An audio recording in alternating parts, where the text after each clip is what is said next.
Hello everyone, welcome back to our European Journeyman series with Valencia. We're now through the January transfer window. There's no more business being done or has been done, but we do have two of our loanees, Elikim Mangala and Adnan Januzaj, in the squad for this match. Mamana and Niang are also on the bench if we need them. Now, last time out, we had a pretty good run right up until we came in the face of Real Madrid, who we did manage to beat earlier this season. We actually beat them at the Camp Bernabeu, but we've not been able to do it in the Copa del Rey first leg. So we need to win the second leg by at least 4-0, probably more than that if we're going to get through. It's going to be very, very difficult. Actually, it's going to be impossible. But instead, what we can focus on is our excellent league form. And against Osasuna and Celta Vigo, I would expect us to win before we play our massive home game against Inter Milan in the Champions League knockout stages. I think we are in a good position to actually make it to the quarterfinals of the Champions League. But we also have to take on Barcelona and Sevilla away, with Real Madrid the first match of next episode. It's going to be a really tough little period for us, but after that, things should clear up. We can have a very nice run into the end of the season. I'm hoping that at some point Real Madrid start to slip up, because right now we're 10 points behind them. We do have a game in hand, so we absolutely have to beat Osasuna today. But even if we don't, we'll still be 11 points clear of Villarreal and Real Sociedad. The team for this one is Berahino up top with Januzaj and Muniain alongside him. You've got Parejo, Witsel and Envia in the middle, with Gaia at left back, Mangala at centre back, Santos and Cancelo on the other half of the defence, with Diego Alves in goal and Martinez back on the bench after an injury. Parejo's corner cleared away. Cancelo is going to make up that ball. Witsel out to Parejo, who goes for goal and has hit the post. Cuenca has the ball down the right flank. He skips the tackle too easily, pulls the ball back, and Torres has lashed that one in. It was a perfect position for him to do it. Roberto Torres has made us fall behind. Marida's free kick cleared away, but Adrian Santos has given away a penalty. We're going to fall 2-0 down to Osasuna at home. Perez with the penalty finds the back of the net. We're 2-0 down with half an hour to go. No, it's a full-time whistle. We have been beaten, and it's a humiliating defeat, really, because we were much the better team, and we are the better team. We really should have won that match. Now we're 10 points behind Real Madrid. Fortunately, Barcelona lost earlier today, so they're down in 7th place on 38 points. They're not going to catch us this season. And we still have an 11-point cushion over Villarreal and Real Sociedad, but we could have extended that gap to 14 points with a victory today.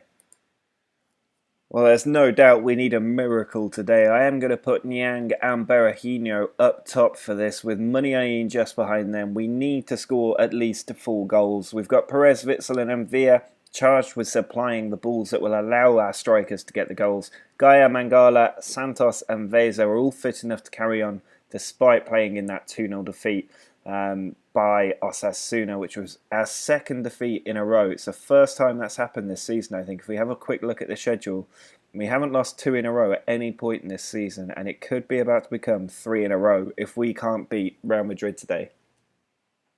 Muniain's free kick into the near post, and Mangala's header has hit the post. We have to score early if we're going to turn this around. Perez running forward with the ball to Muniain. Now Berahino, he's given it away to Kovacic. Bale coming in from the right onto Asensio. His ball through. Martial's got to it and he's put it wide. Vezo has the ball at right back, hanging on to it. Finds Envia. Perez slips the ball through. Berahino's got onto it, and Berahino has put the ball in the back of the net. We've got 30-ish minutes to try and get 3 more goals. Modric with the free kick towards Sergio Ramos. Witsel clears it. Gregoritsch was there, and Januzaj's put it over the top for Gregoritsch, who beats the defender. He's got a man over to his right, and he's hit the base of the post, and it's cleared off the line. Vezo finds Gregoritsch. Vezo has it again. He picks out Perez on the edge of the box. Gaia loses out to Danilo. A bit too easily for my liking. Benzema looking for Ronaldo, who's in behind the defence and has put it wide. Parejo's free kick goes for goal, and he's found the back of the net. It's 2-0. We need 2 more goals in under 10 minutes. Well, it looks like we're not going to do it. We have won 2-0 on the day, which is a good result, but it means that we have not managed to get through on aggregate, which is just not okay. At least we haven't lost 3 games on the bounce. There were 2 opportunities in that match where we could have actually made it through if Mangala had not hit the post when he had an open goal with a header in the first half. And if Gregorich had just clipped 1 inch further left on the post, that would have been 2 extra goals and would have taken us to extra time. Celta Vigo have also managed to get through, so it'll be Real Madrid and Celta Vigo in the Copa del Rey final. But we have been knocked out at the semi-final stage for the 2nd year in a row. After losing to Osasuna in our last league game, we desperately need to be beating Celta Vigo, who are in 11th place in the league, so it shouldn't be too difficult. We do have Muniain and Januzaj playing on the wings for this match, with Berahino through the middle. Parejo, Witsel and Envia are in the middle, with Gaia, Mangala, Santos and Vezo across the back four, as we look to pick up from that 2-0 victory over Real Madrid and get another victory in the bag today. Orellano's corner, cleared out by Witsel. Januzaj can carry the ball further upfield. He's doing it on his own at the moment, but he's beaten the last defender. He's through on goal, Januzaj, and he's chipped it over the bar. Diaz with the corner into the middle. It is cleared away, but Gregorich, who's just come on as a substitute, has shoved Cabral, and we've given away a penalty. Diaz to put them in front. He's hit the woodwork, and Vezo gets the ball away. We have a lucky escape. We're into the 89th minute as Parejo takes the corner. Blanco comfortably catches it. We really don't deserve to win this game. We've dominated the stats, but Celta Vigo really should be 2-0 up at this point. Diaz has the ball. He finds Vas. Well cut out by Santos. Parejo in the 90th minute. Can we conjure something? Madran to Naing. Finds Gregorich, who's hit the woodwork. We've hit the post. Gregorich keeps hitting the post. There is the full-time whistle. It's another disappointing performance. We've failed to get the points, and I'm starting to be grateful we've got that huge points cushion over the chasing pack. It has moved to 12 points, but Villarreal can close it back down to single digits. We are absolutely not in the best form for this first leg of the Champions League last 16 match against Inter Milan. I still think we should be good enough to win this match.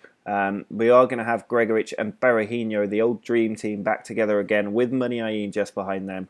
Witsel, Parejo and Envia are across the middle. I'm going to take Cancelo out and bring Ruben Vezo in as a last minute change, with Santos, Mangala and Gaia making up the rest of the back four. Diego Alves in goal. We should be good enough to win this. I'm just slightly concerned about our morale.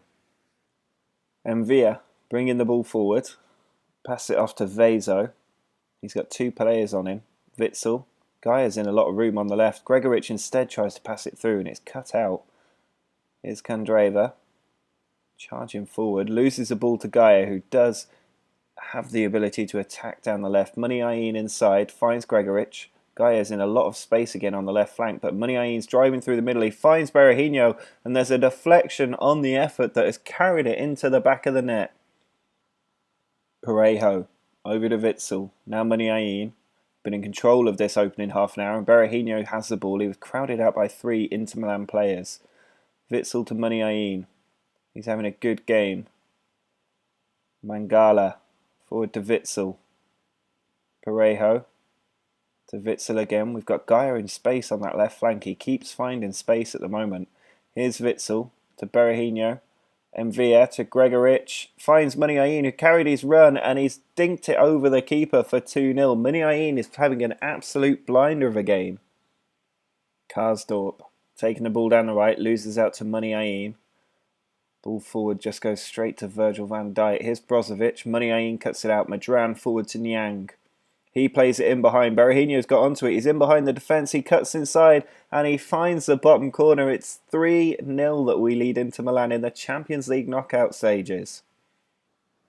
Well, we've been talking about the Barcelona job for a very long time, and yet Luis Enrique is still in charge. That's despite them getting dumped out of the Copa del Rey by us, and despite them currently sitting 7th in the league. If we beat them, we will move I think, 16 points clear of them, and they will really be fighting for a Champions League place next season.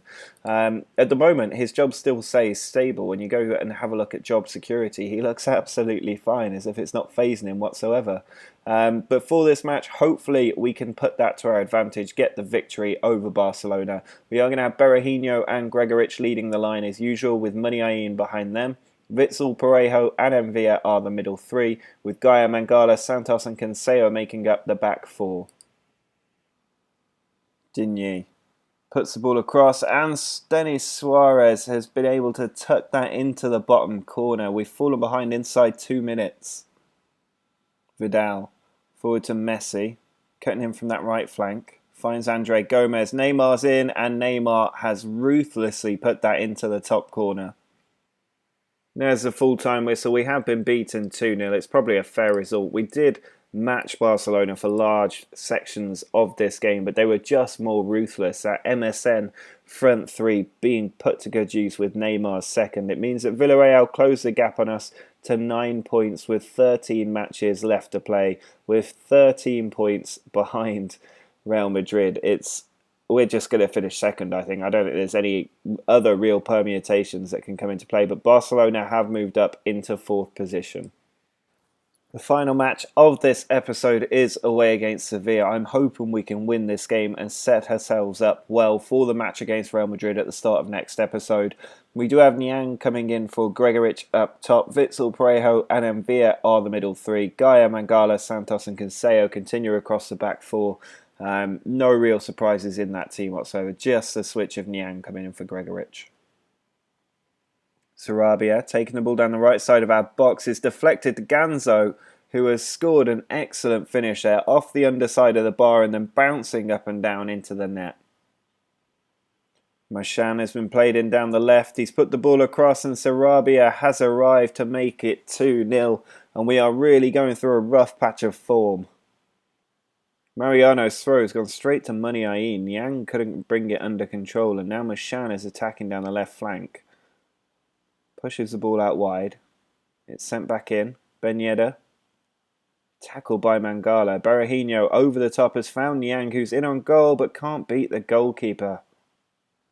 And Zonzi's played that ball over the top. They're in behind us. Santos cuts it out. Parejo clears it, but he's given it straight back to Sevilla. Sarabia tackled by Gaia, who's got to be careful on a yellow card. He's lost possession. Ganzo over the top, finds Ben Yedder. There's Machan, and he's made it 3-0 at half-time. Ball whipped in from the corner. Rami's up there. It's come to Machan. He pulls it back. Ganzo finds another, and there it is. It's 4-0. And I don't really understand what's going on. We were on such a rich run of form, and it's absolutely fallen apart. Januzaj sends the free kick in deep and Santos puts it in. It's a consolation goal in the 91st minute. There's the full-time whistle. We've been absolutely torn apart by Sevilla. The stats don't look like it, but there was no way we were getting into that game. And it means that we're now 16 points behind Real Madrid, who are absolutely running away with this league title. Barcelona have managed to close the gap on us to just 7 points. Well, it's not been the best episode. We've lost 3 games, all in the league, which is not ideal. If we had 9 extra points right now, we'd be back in the title race still. Fortunately, we had that massive cushion, but next episode we still need to take on Real Madrid and Atletico Madrid.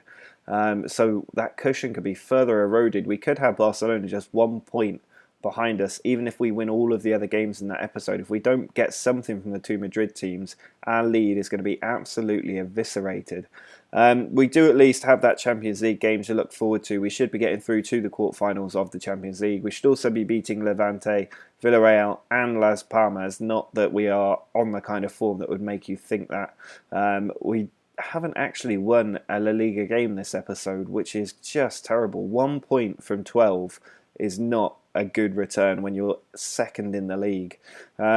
So yeah, a lot of room for improvement, I guess. Drop a like on the video if you have enjoyed seeing me struggle. Subscribe if you want to see how we got on against Real Madrid in our next match. But until next time, see ya.